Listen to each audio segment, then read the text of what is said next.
ከዚህ ትምህርት በኋላ ያጎነበሳችሁ ሰዎች ቀና ትላላችሁ። ከዚህ ትምህርት በኋላ ያለቀሳችሁ ሰዎች መሳቅ ትጀምራላችሁ። ከዚህ ትምህርት በኋላ የደከማችሁ ሰዎች መበርታት ትጀምራላችሁ። ለበታቸውን ሲከፍቱ ዓለም ይሰማቸዋል። አለመታየት አይችሉም፣ አለመሰማት አይችሉም፣ አለመደመጥ አይችሉም። ቢኮዝ በፈተና ማበጠሪያ በፈተና ወንፊት ላይ ብዙ አፔንታውን አይተዋል። ብዙ ተግዳሮት ውስጥ አልፈው ዓለም ላይ በጣም ያበሩ የደመቁ ያብረቀረቁ ሰዎች እነዛን እንዲያብረቀርቁ ያደረጋቸው ከሰፈር የምትገዛው ቫዝሊን እና ግሪሲሊን እንዳይመስል ሰዎቹን ከሰዎች መካከል እንዲደምቁ እንደ ኮከብ እንዲያበሩ ያደረጋቸው ነገር ሰዎቹን ልክ እንደ ብርጭቆ እንደ ወረቀት ብርጭቆ ያሻቸው የነካካቸው ያደማቸው ያቆሰላቸው የሰበራቸው ፈተና የሚባል ያነባሉ። በሰዎች ሁሉ ላይ ከደረሰው የተለየ ፈተና አልደረሰባችሁም። እግዚአብሔር ታማኝ ነው። ስለዚህ ከምትችሉት በላይ እንድትፈተኑ አይተዋችሁም። ነገር ግን በምትፈተኑበት ጊዜ ፈተናውን መታገስ እንድትችሉ መውጫ መንገዱን ያዘጋጅላችኋል። እኛ ሰዎች በህይወታችን ብዙ እንቅፋቶች ብዙ መሰናክሎች ያጋጥመናል። ህይወት በፈተናና በእንቅፋቶች የተሞላች ስለሆነች በህይወታችን በፈተና ስለመጽናት መጸለይ አለብን። በፈተና ስለመጽናትም መማር አለብን። እግዚአብሔር በፈተና እንዲያጸናን፣ እግዚአብሔር በፈተና ውስጥ እንዲያበረታን። ምክንያቱም በፈተና የሚጸና እሱ የተባረከ ነው ተብሎ እንደተጻፈ እግዚአብሔር የሚደሰትበት ሰው በፈተና የሚጸና ሰው እንደሆነ የእግዚአብሔር ቃል እንደሚናገር ማለት ነው። ስለዚህ አማኞች በፈተና ስለመጽናት መማር አለብን። እንዴት ነው በፈተና የምንጸናው? ምክንያቱም የእግዚአብሔር ቃል ሲናገር ህይወት ብርቱ ሰልፍ ነች። ህይወት በማይቋረጥ ፈተና በማይቋረጥ የህይወት እንቅፋት የተሞላች ነች። በኑሯችን፣ በስራችን፣ በአገልግሎታችን፣ በመውጣት በመግባታችን በእያንዳንዱ እንቅስቃሴ የጠበቅነውና ያልጠበቅነው ብዙ መሰናክልና እንቅፋት ያጋጥመናል። በዚህ ጊዜ ልክ የመሰናክል ሩጫ እንደሚሮጥ ሯጭ መሰናክሉ ጋር ስንደርስ መሰናክሉን ሸውደን መሮጥ አንችልም። የግድ መዝለል ያለብንን ማለፍ ያለብንን መሻገር ያለብንን እንድንሻገር ግድ ይለናል። ከፈተና ንጹህ የሆነ ህይወት የለም። የማይፈተን ሰው የማይማር ሰው ነው። የማይማር ሰው ክላስ የማይገባ ሰው ነው። የሚማር ሰው ይፈተናል። የሚማር ሰው የግድ መፈተኑ የማይቀር ጉዳይ ነው። ስለዚህ እኛ አማኞች አንድ መማር ያለብን ጉዳይ ቢኖር እንዴት ነው በፈተና ልንጸና የምንችለው? አንደኛ። ሁለተኛው ደግሞ እንዴት በፈተና መጽናት እንደምንችል መጸለይ ያለብን በፈተና እንድንጸና ማለት ነው። ምክንያቱም የተሳካላቸው ሰዎች በምድር ላይ ተጽዕኖ የፈጠሩ ሰዎች ያልተፈተኑ ሰዎች አይደሉም። እኛን የገጠመን የህይወት ፈተና አይነት የተሳካላቸው ሰዎች ገጥሟቸዋል። በትምህርታቸው፣ በቤተሰባቸው፣ በኑሯቸው፣ በትዳራቸው፣ በስራቸው፣ በመውጣት በመግባታቸው ሰዎች ፈተና ይገጥማቸዋል፣ እንቅፋት ይገጥማቸዋል። እናም ተሳክቶላቸው የምናቃቸው ወንዶችና ሴቶች ፈተና ያልገጠማቸው ሳይሆኑ በፈተና ውስጥ በርትተው ጸንተው እግዚአብሔር ወዳየላቸው ነገር ለመሻገር የቆረጡ ሰዎች ናቸው። ስለዚህ በፈተና ስለመጽናት መማር አለብን። ስለዚህ በፈተና ስለመጽናት መጸለይ አለብን። በፈተና አጽናኝ ብለህ ጸልይ። በፈተና አጽናኝ ብለህ ጸልይ። እንድታጸናኝ እፈልጋለሁ ብለህ ደግሞ እንዴት እንደምጸና እንድታስተምረኝ እፈልጋለሁ ብላችሁ ጸልዩ። ምክንያቱም እግዚአብሔር አምላክ አስቀድሞ ትምህርት ቀጥሎ ፈተና ያመጣል። እግዚአብሔር አስቀድሞ ትምህርት ቀጥሎ ደግሞ ፈተናን ይልካል ወደ ህይወታችን። ሰይጣን ሳያስተምረን ነው የሚፈትነን። በእግዚአብሔርና በሰይጣን መካከል ያለው ልዩነት እግዚአብሔር አስተምሮ ሲፈትነን፣ ሰይጣን ግን ሳያስተምረን ይፈትነናል። በኋላ አሳያችኋለሁ። ዋናውና መሰረታዊ ጉዳይ ግን እግዚአብሔር አስቀድሞ ወደ ህይወታችሁ የሚያመጣው ትምህርት ነው። የቃሉ መገለጥ ያመጣል፣ ትምህርት ያመጣል፣ ጥበብ ያመጣል፣ እውነት ያመጣል። ከዛስ ትምህርት ካለ ቀጥሎ የሚመጣ ፈተና አለ። እያንዳንዱ አስተማሪ አስተምሮ ብቻ ሳይሆን ትምህርቱን ከጨረሰ በኋላ ያስተማረውን አካል ይፈትነዋል። ስለዚህ ማወቅ ያለባችሁ ኢቭን ዛሬ እንኳን ይሄን ትምህርት ከተማራችሁ በኋላ ከዚህ ትምህርት በኋላ ፈተና አለ። በእያንዳንዱ የህይወታችን ምዕራፍ ለእያንዳንዱ የህይወታችን ምዕራፍ እግዚአብሔር ትምህርት አለው። ለእያንዳንዱ ምዕራፋችን እግዚአብሔር መልመጃ አለው። መልመጃ አለው እግዚአብሔር። ፈተና አለው እግዚአብሔር። ስለዚህ በእርግጠኝነት እነዚህን ሁለት ነገሮች ልንጸልይባቸው የሚገቡ ጉዳዮች ናቸው። አንደኛ በፈተና ስለመጽናት መጸለይ ያለብን፣ ሁለተኛው በፈተና ስለመጽናት መማር አለብን። በመሰረታዊ ደረጃ እኛ ራሳችንንም ሆነ የምንወዳቸው ሰዎች ፈተና እንዲገጥማቸው አንፈልግም፣ እንዲፈተኑብን አንፈልግም። እናታችን፣ አባታችን፣ ቤተሰቦቻችን፣ የምንወዳቸው ሰዎች፣ የኛ የምንላቸው ሰዎች፣ በጣም የምንሳሳላቸው የምንጨነቅላቸው ሰዎች፣ በጣም የምንወዳቸው ሰዎች እንዲፈተኑብን፣ በችግር በቻሌንጅ ውስጥ እንዲገቡብን አንፈልግም። ይሄ የታወቀ ጉዳይ ነው። ማንም ሰው ቢሆን ቤተሰቡ እንዲፈተን አይፈልግም። ማንም ሰው ቢሆን ትዳሩ እንዲፈተን አይፈልግም። ማንም ሰው ቢሆን አባቱ፣ እናቱ፣ ወዳጁ፣ ፍቅረኛው፣ ልጁ እንዲፈተንበት አይፈልግም። ልናቅ የሚገባው ነገር ቢኖር ግን የምንወዳቸውን እነዛን ሰዎች ከኛ አብልጦ የሚወዳቸው አለ።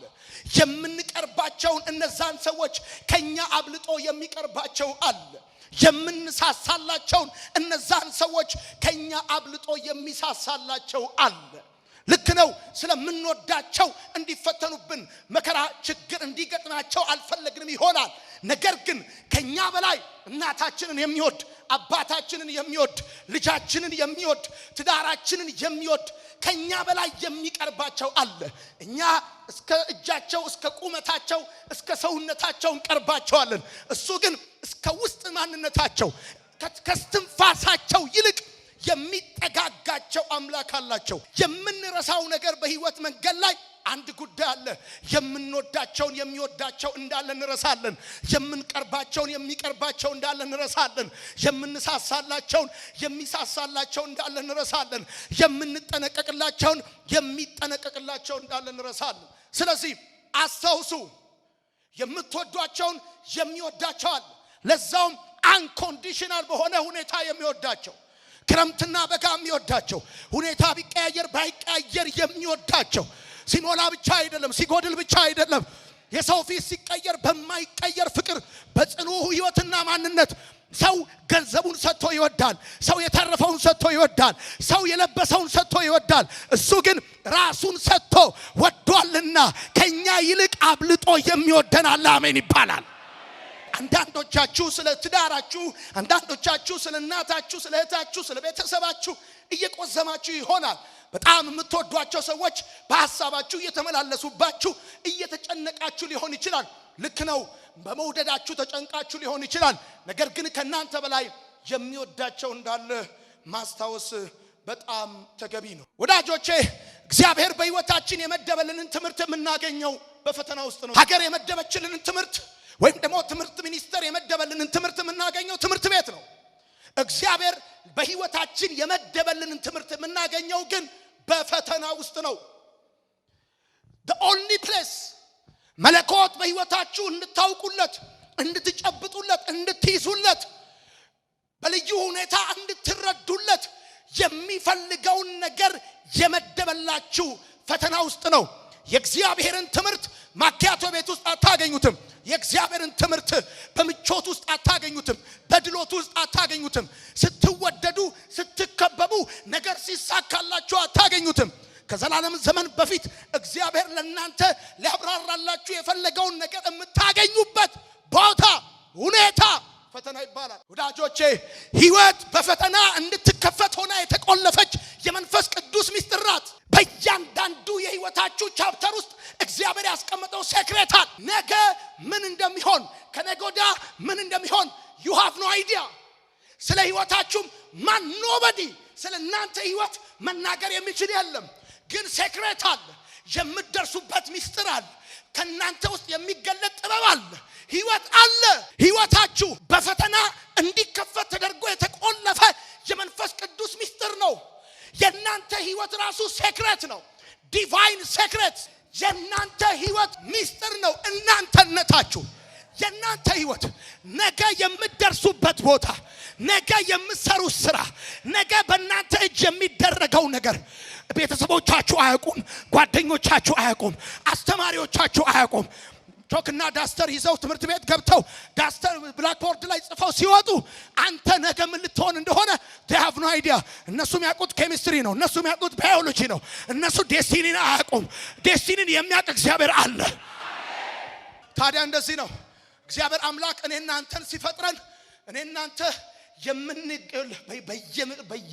በየዓመቱ በየሲዝኑ በየምዕራፉ ከኛ ውስጥ የሚወጣ መገለጥ አለ። ከኛ ውስጥ የሚወጣ ህይወት አለ። ከኛ ውስጥ የሚወጣ ሰክሰስ አለ። ይገርማችኋል። ያንን የምትሆኑትን ነገር እግዚአብሔር አምላክ በፈተና ብቻ እንዲከፈት አድርጎ ነው የቆለፈው። ውስጣቸው በጣም ፕራይስለስ የሆነ ጎልድ ፕራይስለስ የሆነ ማንነት የተገለጠባቸው ሰዎች እነዛን ሰዎች ፈተና ነካክቷቸዋል። ቻሌንጅ ነካክቷቸዋል። ህይወት በፈተና እንድትከፈት ተደርጋ የተቆለፈች የመንፈስ ቅዱስ ሚስጥር ናት። ለካ እንዲህም ይቻላል፣ ለካ በኔ ላይ እንዲህም አቅደሃል፣ ለካ በኔ ላይ ይሄም አላማክ ነው ያላችሁት ፈተና ፈትኗችሁ ነው። ቻሌንጅን ሼክ አርጓችሁ ነው። ማታካቻ በኔ ላይ የነበረው አላማ ይሄ ነው ያላችሁት ካለ መረዳት ወደ መረዳት ካልገባው ህይወት ወደ ተገለጠለት ህይወት የመጣችሁት በፈተና ምዕራፎቻችሁ ተከፍተው ነው። ፈተና ህይወታችሁ በፈተና እንዲከፈት ተደርጎ የተቆለፈ የመንፈስ ቅዱስ ሚስጥር ነው። የግቢውን በር በግቢው ቁልፍ ከፈታችሁት። የትልቁን ቤት በር በትልቁ ቤት ቁልፍ ከፈታችሁት። ልክ እንደዚህ ነው ከሆነ የህይወት ምዕራፍ ወደሚቀጥለው ሊያሻግራችሁ ሲፈልግ ፈተና በሚባል ቁልፍ ነው ቻፕተራችሁን የሚከፍተው። ስለዚህ እንደዚህ ነው የሆነ ፈተና እናንተ ጋር መጣ ማለት ሌላ ቻፕተር ውስጥ ሊከታችሁ እየገለጠው ያለ ምዕራፍ አለ። ኦኬ እሱን አልፋችሁ አንደኛው ክፍል ውስጥ ስትገቡ ደግሞ አንድ ሌላ ቻሌንጅ ይገጥማችኋል። አሁንም ሌላ ይከፈታል። አሁንም ይከፈታል።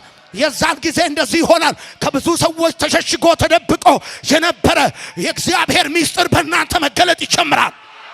አኩሩፋችሁ እግዚአብሔርን አኩሩፋችሁ ሰውን አኩሩፋችሁ ቤታችሁን አኩሩፋችሁ ጥግ ያሳችሁ ሰዎች ኩርፊያችሁን ትተውና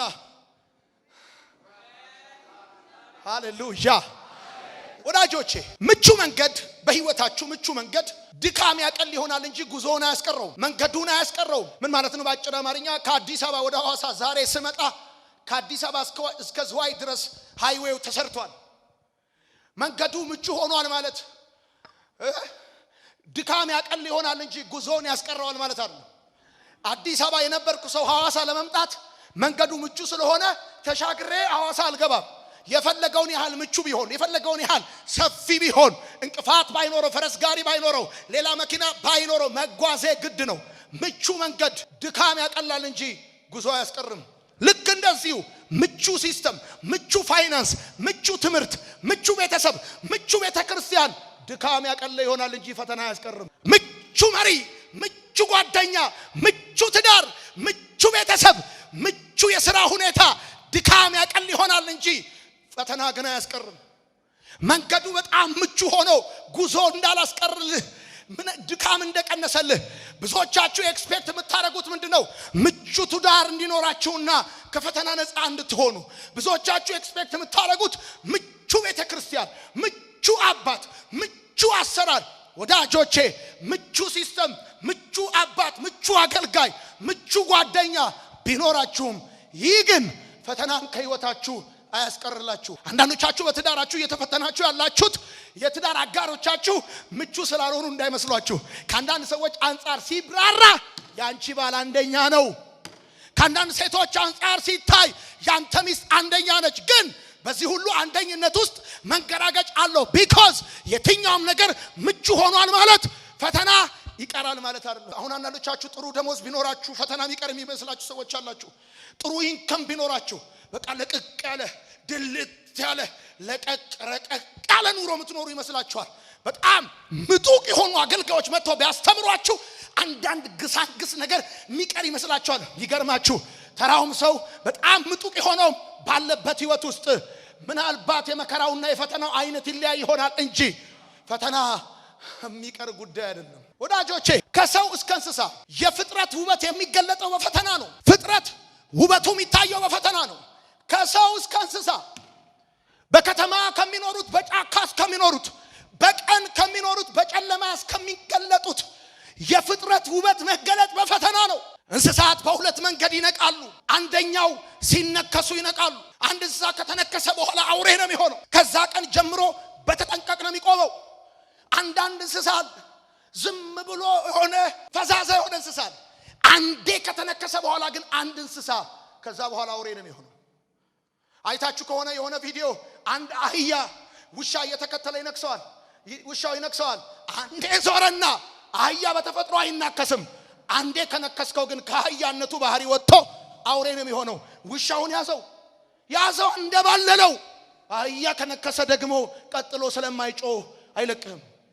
እንስሳ የሚነቃው አንዳንዴ ሲነከስ ነው።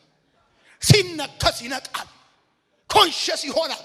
አካባቢው ላይ ምን እየተከናወነ እንደሆነ ማየት ይጀምራል። ምን ማለት መሰለ? ባጭር አማርኛ ብዙ እንስሳት ውሃ ለመጠጣት ወደ ወንዝ ጋር ሲሄዱ አካባቢያቸው ላይ ያለው ሁሉ ወዳጃቸው ነው የሚመስላቸው፣ ጓደኛቸው ነው የሚመስላቸው፣ አድናቂያቸው የከበባቸው ነው የሚመስላቸው እና ዝም ብሎ ውሃ ይጠጣል። አንበሳ ከጀርባው አድብቷል፣ ነብሩ አድብቶበታል። ዝም ብሎ ውሃ ይጠጣል። አንድ ጊዜ ግን ሲነክሰው ከዛ ሰዓት ጀምሮ ባህሪውን ቀይሮ አውሬ ይሆናል፣ ንቅ ይሆናል። እንስሳ የፍጥረት ውበት መገለጥ ፈተና ነው ወዳጆቼ። ሁለተኛው እንስሳ የሚነቃው ምን ሲሆን መሰለ? ተቀናቃኝ ሲመጣበት ነው። ታውቃለህ፣ በዱር ያሉ እንስሳቶች አንዴ ግጠው ሁለቴ ነው የሚያዩት እና ናሽናል ጂኦግራፊ ያሳያል። እና አንዴ ትግጥና ሁለቴ ስታይ ጆሮዋን አይኗን ስታይ እቺ እንስሳ ስታምር ትላለህ። በጣም ውብ ያደረጋት ንቅ ያደረጋት አይኗን እንደዚህ የምታዞርበት ንቅ የሆነችበት ምክንያት ምንድነው ካልከኝ፣ ዙሪያዋ ላይ የከበባት ተቀናቃኝ እንዳለ ሲገባት አንዴ ትግጥና ሁለቴ ታያለች። በጣም የሚዘናጉ ሰዎችን እግዚአብሔር በፈተና ያነቃቸዋል። ስትዘናጋ፣ ጅልጅል ስትል፣ ፈዝዝ ስትል፣ ነፈስ ስትሆን እግዚአብሔር አምላክ በፈተና ያነቃል። አንዴ ሲነክሱ ሁለቴ ማየት ትጀምራለህ። ሁለቴ ማየት ትጀምራለህ። የከበበ ሁሉ አድናቂ መስሎ፣ አጃቢ መስሎ፣ ጓደኛ መስሎ ተዘናግተ ስትዝረከረክ እግዚአብሔር ሊሰበስብ ሲፈልግ፣ ሰብሰብ በሊል ሲፈልግ በፈተና ያነቃል። ተዘናግተሃል፣ ጓደኛክ መስሎሃል፣ ነገር ግን ጠላት አድብቶብሃል፣ ክፉ አድብቶብሃል። ጓደኛሽ ትመስልሻለች፣ ጓዳሽ ድረስ ታስገቢያታለሽ። ከዛ ሁሉ ነገር ይከፈታል። የዛን ጊዜ ትዘናጊያለሽ። ስለዚህ እግዚአብሔር አምላክ ልጆቹን ሊያነቃቸው ሲፈልግ በፈተና ነው የሚያነቃቸው። ለምንድነው እግዚአብሔር የሚፈትን መሰለ? ለምንድነው እግዚአብሔር ቻሌንጆችን ወደ አንተ የሚያመጣው? የመጀመሪያው ህይወት በፈተና እንድትከፈት ተደርጋ የተቆለፈች ሚስጥር ነች። ሁለተኛው ሊያነቃቅ ሲፈልግ ከተኛህበት፣ ፍዝዝ ካልክበት፣ ድንዝዝ ካልክበት፣ እያሳሳቀ እየወሰደ ካለው ሊገልል ያዋርድህ እየተከተለ ካለው ከዛ ነገር ሊለይ ሲፈልግ በፈተና ነው የሚያነቃ። ሁሉም ወዳጅ እንዳልሆነ ይገባል። ሁሉም ክርስቲያን እንዳልሆነ ይገባል። ልክ እንደ በጎች በተኩላዎች መካከል የሚለው ጥቅስ ይመጣልሃል። ሁሉም ሰው በጣም የሚወደን ሲመስለን ወይም ደግሞ ሁሉም ሰው እንዲወደን ጥረት ስናደርግ የሆነ ነገር ሲደርስብን እንነቃለን። ወዳጆቼ በዚህ ዓለም የማይፈተን ፈተና ብቻ ነው። ፈተና ብቻ ነው። አልፈተንም የሚል ሰው ካለ ወይ እሱ ራሱ ፈተና ነው ወይም ፈታኝ ነው። የማይፈተነው ፈተና ብቻ ነው። ሌሎችን ይፈትናል፣ እሱ አይፈተንም። በህይወት ያልተፈተነ፣ በትዳር ያልተፈተነ፣ በገንዘብ ያልተፈተነ፣ በሴት ያልተፈተነ፣ በክብር በዝና ያልተፈተነ ካለ እሱ ፈተና ብቻ ነው። ከዚህ ውጪ ሁሉም ይፈተናል። ሁሉም ይፈተናል። የማይፈተነው ፈተና ብቻ። አንድ ነገር ላስታውሳችሁ የአገሬ ልጆች፣ ሐኪም የሚያድናችሁ በህመሙ ስርዓት ነው። ህመም በህመም ነው የሚወገደው። ሐኪሙ የሚያድናችሁ በህመሙ ስርዓት ነው። ከስቃይ፣ ከህመም፣ ከለቅሶ፣ ከማቃሰት እንድትወጡ የሚያደርጋችሁ በህመም ነው። መድኃኒቱ ያማል፣ መርፌው ያማል። የሐኪሙ ንግግር ራሱ ያማል። ለመሰላችሁ እግዚአብሔር የሚፈትናችሁ ሐኪሙ እሱ የህይወታችሁ ሐኪም ህመማችሁን የሚፈውሰው በህመሙ ስርዓት ነው። ሐኪሙ ህመማችሁን በህመም ስርዓት እንደሚፈውሰው ሲያማችሁ ብርድ ሲላችሁ ይሄ ብርድ ይሄ ህመም ይሄ ቁርጥማት በሌላ ህመም ነው የሚሻረው። በሌላ ህመም አሁን ህመም እየተሰማችሁ ያላችሁ ሰዎች ካላችሁ፣ በልባችሁ ያቃሰታችሁ ያላችሁ ሰዎች ካላችሁ ይሄ ህመም ከዚህ በፊት ያነከሳችሁበትን ሊፈውስ ከእግዚአብሔር ዘንድ የተላከ እንጂ የምትሞቱበት አይደለም ይላችኋል እግዚአብሔር።